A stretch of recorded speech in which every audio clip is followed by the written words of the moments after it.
A paz do Senhor, meus amados irmãos, alunos da Escola Bíblica Dominical, professores da Escola Bíblica Dominical, pastores, companheiros do ministério, que Deus continue abençoando a vida de vocês. Chegamos na lição de número 7, graças a Deus. E será domingo 13 de agosto de 2017. E o tema a necessidade do novo nascimento. E o nosso texto áureo está no Evangelho de João, capítulo 3, versículo 7, que diz: Não te maravilhes de ter dito, necessário vos é nascer de novo. E a nossa verdade prática, cremos na necessidade absoluta do novo nascimento pela graça de Deus, mediante a fé em Jesus Cristo. Eu gosto muito dessa verdade prática porque me fez lembrar o que ocorreu em 1914 com a declaração do Superintendente Geral das Assembleias de Deus nos Estados Unidos, que disse a seguinte declaração: essas assembleias opõem-se a toda alta crítica radical da Bíblia, a todo modernismo, a toda incredulidade na igreja e a filiação a ela de pessoas não salvas, cheias de pecado e de mundanismo. Acreditam em todas as verdades bíblicas genuínas sustentadas por todas as igrejas verdadeiramente evangélicas. Esse foi o Horton que escreveu essa declaração do Superintendente Geral das Assembleias de Deus nos Estados Unidos em 1914, que tem a ver com essa declaração. Cremos na necessidade absoluta do novo nascimento pela graça de Deus, mediante a fé no Senhor Jesus Cristo. E o nosso objetivo dessa aula declara compreender a necessidade absoluta do novo nascimento pela graça de Deus. Temos 3 objetivos específicos. Primeiro, apresentar Nicodemos como um líder religioso bem intencionado. 2, compreender o que é o novo nascimento. E 3, explicar por que é necessário nascer de novo. Se você ler com atenção o capítulo 3 do Evangelho de João, os versículos 1, pode ler até o 16, você vai observar que maravilhoso que é todo esse texto, que fala sobre então o diálogo entre Nicodemos e o Senhor Jesus. Na verdade, esse assunto ele é muito importante. Por quê? Porque existe muita gente boa, gente sincera, praticando a sua religião, como Nicodemos, sincero, mas precisam ter esse encontro com o Senhor Jesus e nascer de novo.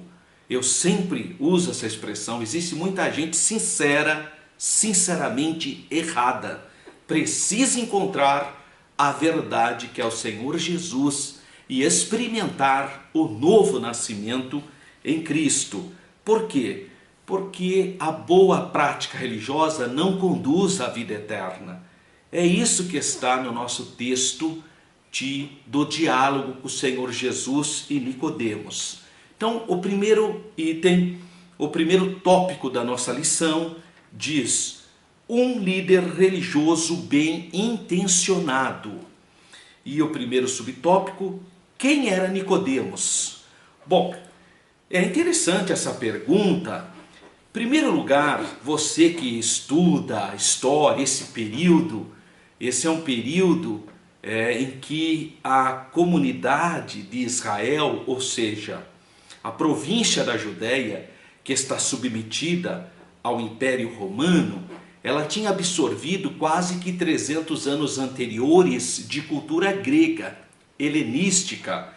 E é por isso que aparece esse homem aqui, embora seja príncipe dos judeus, embora seja um fariseu, ele tem um nome grego.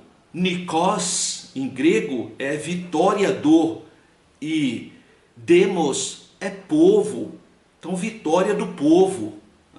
Estranho ter um homem com um nome tão grego lá em Israel, porque era normal, ou eu diria mais natural, ele ser um saduceu, porque os saduceus acolhiam a cultura grega, mas os fariseus não, pelo menos é incomum isso. No entanto, nós encontramos então o Nicodemos, mas a Bíblia fala pouco de Nicodemos, é só no Evangelho de João, e especificamente no capítulo 3, logo no início, e depois no versículo 50, o que prova a possibilidade clara dele ser membro do Sinédrio, do Supremo Tribunal Judaico. E você encontra também a citação em João capítulo 19, 39, a respeito do sepulcro, juntamente com José de Arimateia, para o sepulcro do Senhor Jesus, ou quando foi pedido o corpo do Senhor Jesus para ser sepultado. Só isso, você não vê mais nada sobre Nicodemos. Então a Bíblia fala muito pouco sobre Nicodemos. O que a Bíblia fala claramente, que ele é um fariseu. Fariseu vem de farisaios, santo, separado. Eu quero aqui apresentar para você o livro de minha autoria, intitulado O Povo de Israel, uma perspectiva pentecostal. Esse livro, na página 109 e 110, eu abordo essa temática explicando um pouquinho sobre quem eram esses grupos religiosos em Israel. Qual é o momento que eles aparecem? Na verdade, você tem os fariseus, os saduceus, os essênios, os zelotes, os herodianos. Você tem vários grupos, e os mais relevantes, basicamente desse período, são os saduceus, porque a elite judaica, os grandes agricultores, os grandes comerciantes faziam parte desse segmento saduceus, que aceitavam a cultura grega, que não acreditavam em ressurreição, que não acreditavam em anjos. Era uma cultura muito próxima, então, desse ceticismo. E por outro lado, você tem os fariseus, que são aquelas pessoas que queriam ser fiéis à Torá. Por isso acreditavam na ressurreição dos mortos, acreditavam nos anjos e tinham uma vida aparentemente, segundo as suas regras, mais piedosa. Então, se você tiver interesse de adquirir esse livro, você pode entrar no site www.livrocristão.com, tá? www.livrocristão.com, e ali você pode adquirir esse livro. Vem junto um CD com alguns cânticos na língua hebraica, tá? Então tá aí, se você tiver interesse, página 109, você que já tem o livro, e página 110, você pode estar lendo esse material que eu preparei sobre os fariseus. E o subtópico 2 fala sobre os fariseus. O tópico 1, subtópico 2, os fariseus. Eles então estavam mais próximo do povo, os fariseus. Eram as camadas mais simples da sociedade, mas eram extremamente piedosos. E esse grupo então, a Bíblia fala muito sobre eles. O apóstolo Paulo declara que o grupo dos fariseus, de que ele fazia parte do grupo dos fariseus. Você pode ler isso em Atos 26:5, Gálatas 1:14, Filipenses 3:5, mostrando então que o apóstolo Paulo era fariseu, era o mais, podemos dizer assim, que era o grupo mais radical das seitas judaicas desse período. E a Bíblia diz que Nicodemos era um fariseu, mas era um fariseu piedoso, era um fariseu então diferente de muitos que apenas expressavam suas crenças na aparência. A Bíblia diz então que Nicodemos foi procurar Jesus por causa dos sinais que Jesus havia efetuado. Isso está no subtópico 3, 1.3, os sinais efetuados por Jesus. Então o Senhor Jesus na Galileia, em Caná da Galileia, fez aquelas maravilhas. Aí depois ele subiu para Jerusalém. A Bíblia diz que ele subiu por causa da Páscoa, né? Estando em Jerusalém, que era a capital espiritual do povo judeu, onde estava o templo, porque a capital de Roma na Judéia era Cesareia do Mar. Agora Jerusalém era a capital espiritual do povo judeu. E lá então o Senhor Jesus subiu para a Páscoa, e durante a festa ele operou muitos sinais, e muitos creram nele. Isso está escrito em João capítulo 2, versículo 23. Então provavelmente, possivelmente, por inferência, entendemos que os sinais que Nicodemos fala no seu diálogo com o Senhor Jesus, quando ele se apresenta ao Senhor Jesus, ele diz assim: porque ninguém pode fazer esses sinais que tu fazes, se Deus não for com ele. Que sinais? Os sinais, as maravilhas que o Senhor Jesus tinha feito e chegou ao conhecimento dele. Então a síntese do tópico 1 declara: Nicodemos era um líder religioso bem intencionado. Nós temos aqui um subsídio didático importante, porque vai mostrar as características positivas da seita dos fariseus e vai apresentar também as características negativas da seita dos fariseus. Isso está na sua lição, é um quadro que você pode até fazer para apresentar para os seus alunos. E o tópico 2 fala sobre o novo nascimento. E versículo 7, é necessário nascer de novo. Nicodemos chegou para Jesus à noite. É isso que diz a palavra de Deus. Diz que ele era príncipe dos judeus, e foi ter com Jesus à noite.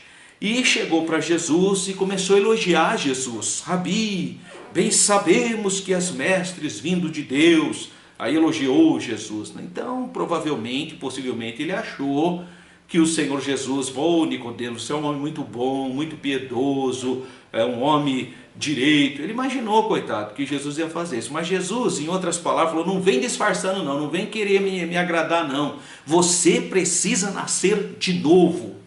Muito bonito isso, né, irmãos? Jesus já foi no ponto.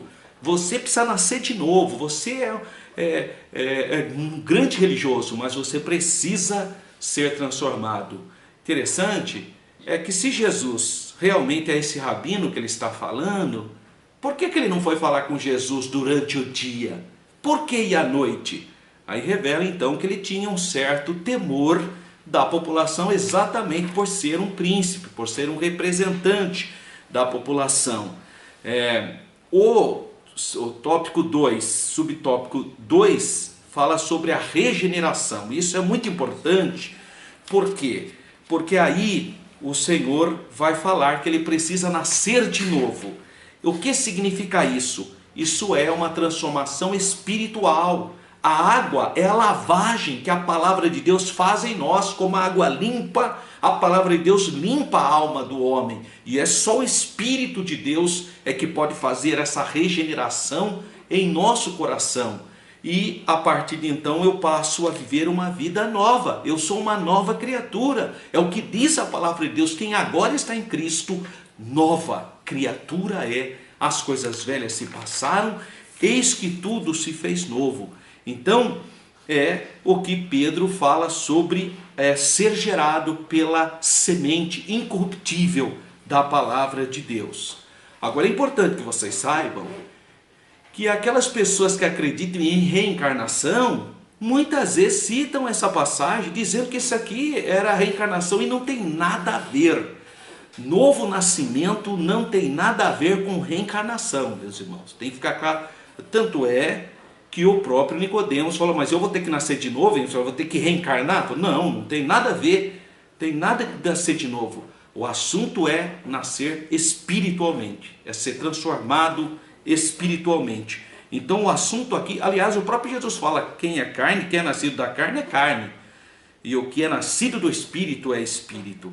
Então Jesus não está falando em renascimento, não está falando em reencarnação, essas coisas, irmãos, reencarnação, transmigração da alma, esse assunto é coisa de grego, não tem nada a ver com a cultura judaica. A cultura judaica não pensa nisso. Eu acabei de dizer que os fariseus acreditavam em ressurreição. E os gregos? Os gregos não acreditavam em ressurreição. Os gregos acreditavam em reencarnação. Então reencarnação é doutrina de grego. Ressurreição, doutrina, então, do povo de Israel. O próprio livro de Daniel fala sobre a ressurreição, né? Eles ressuscitarão, uns para vergonha e outros então para a vitória eterna, né? Então o próprio livro de Daniel fala sobre ressurreição, porque eu já vi gente, já vi até um professor de teologia falando que no Antigo Testamento não tem nada sobre ressurreição. Claro que tem. Além de ter esse texto de Daniel, tem também casos de ressurreição que oraram e a pessoa ressuscitou, né?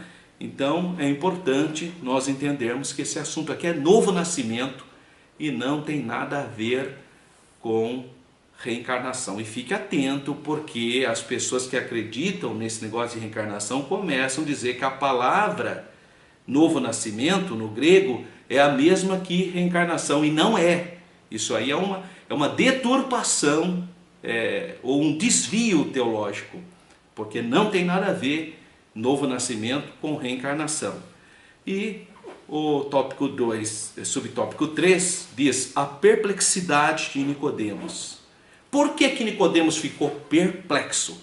Porque tem muita gente que acha que só porque tem uma religião boa, porque é sincero na sua religião, porque cumpre tudo direitinho, portanto é um bom pai de família, cuida bem dos filhos e faz tudo direitinho nas suas responsabilidades sociais, então ele acha que já está suficiente, que ele não precisa mais de nada.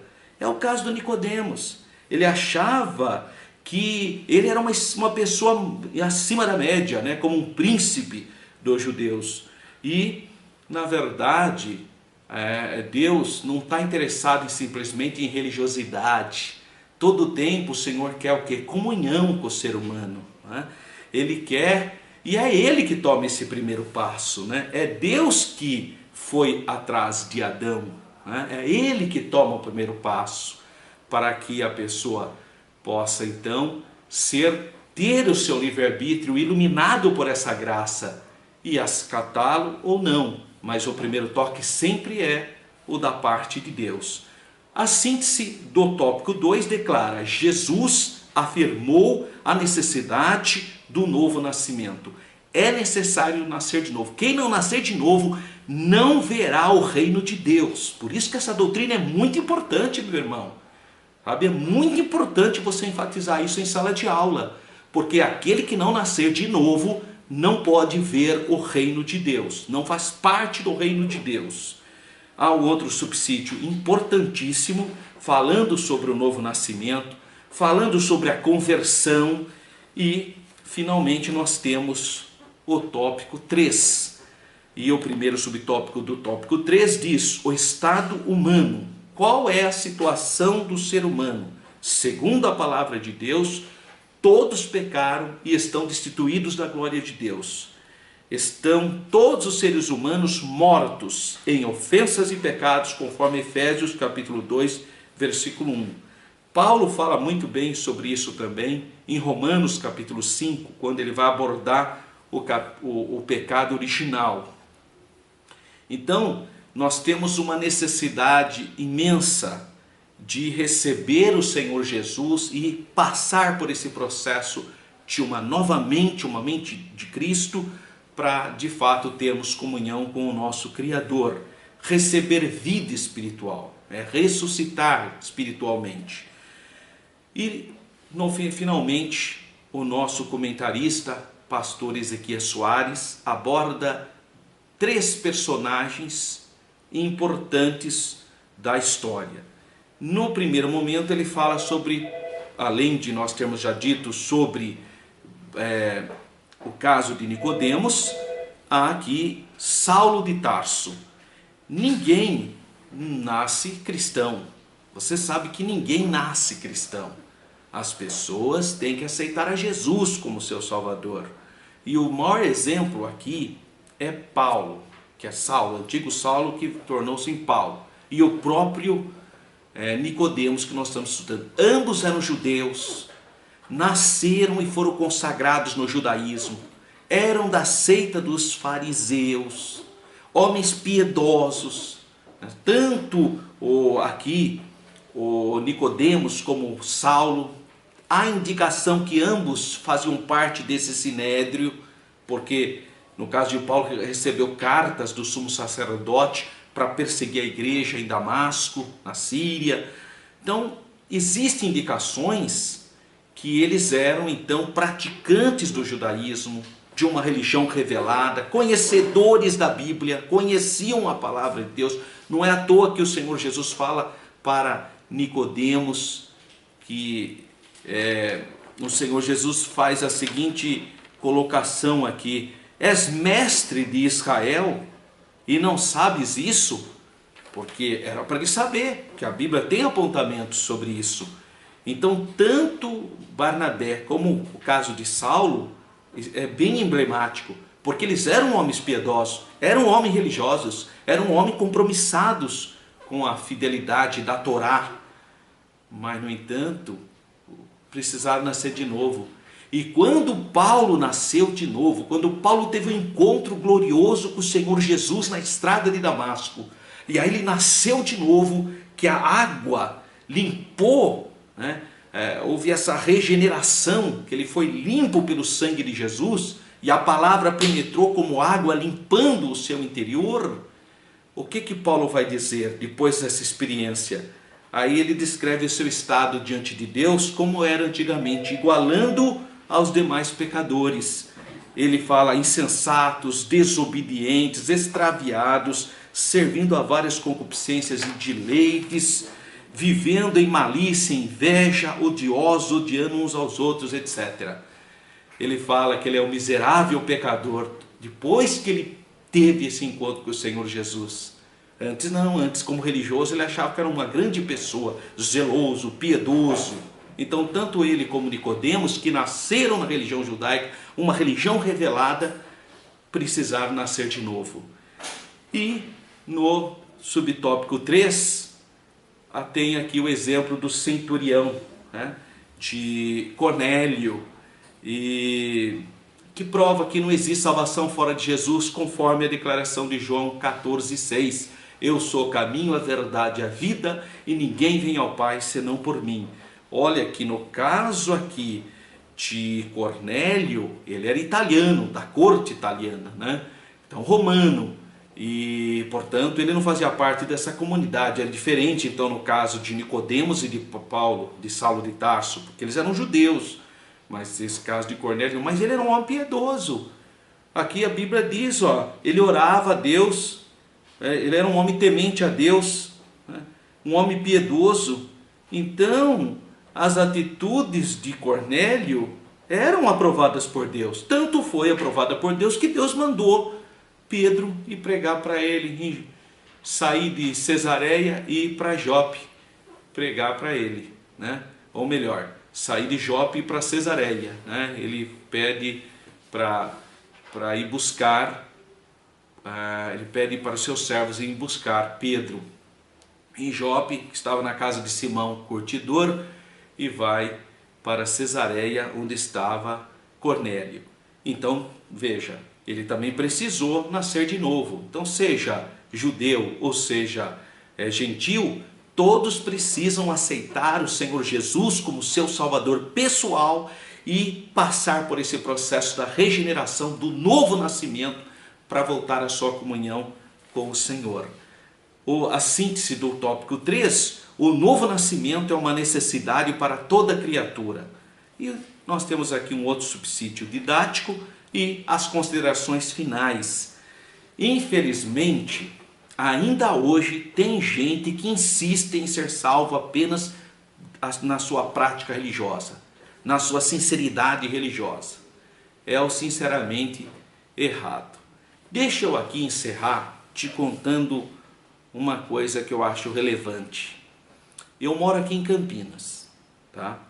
Se eu chegar na rodoviária de São Paulo e querer vir para Campinas, eu preciso pegar o ônibus escrito Campinas. Aí eu tô lá na rodoviária de São Paulo, passar um ônibus escrito Curitiba. Aí eu falo, mas eu sou muito sincero. Eu sou uma pessoa muito sincera, eu vou entrar nesse mesmo. Se eu entrar, eu vou parar em Curitiba. Eu tenho, para poder chegar em Campinas, pegar o ônibus escrito Campinas. Não, mas eu sou muito sincero, eu sou muito direito, eu sou muito devoto, eu sou muito dedicado e eu tenho muita fé, eu vou pegar esse aqui mesmo que vai para Curitiba. Então você vai parar em Curitiba, você nunca vai chegar em Campinas. Infelizmente tem muitas pessoas que estão aceitando o Jesus errado, vai desembarcar em outro céu. Para chegar no céu, para ter comunhão com o Pai, tem que aceitar o Jesus da Bíblia. Quem crê em mim, como diz as Escrituras, rios de água viva manarão do seu ventre. Então esse é o propósito dessa lição. Necessário é nascer de novo. E essa é uma palavra especialmente para os religiosos, porque eles precisam entender que para entrar no reino de Deus, precisa confessar a Jesus Cristo como seu Salvador pessoal e receber o novo nascimento. Que Deus continue abençoando sua vida, que você tenha uma aula abençoadíssima nesse domingo.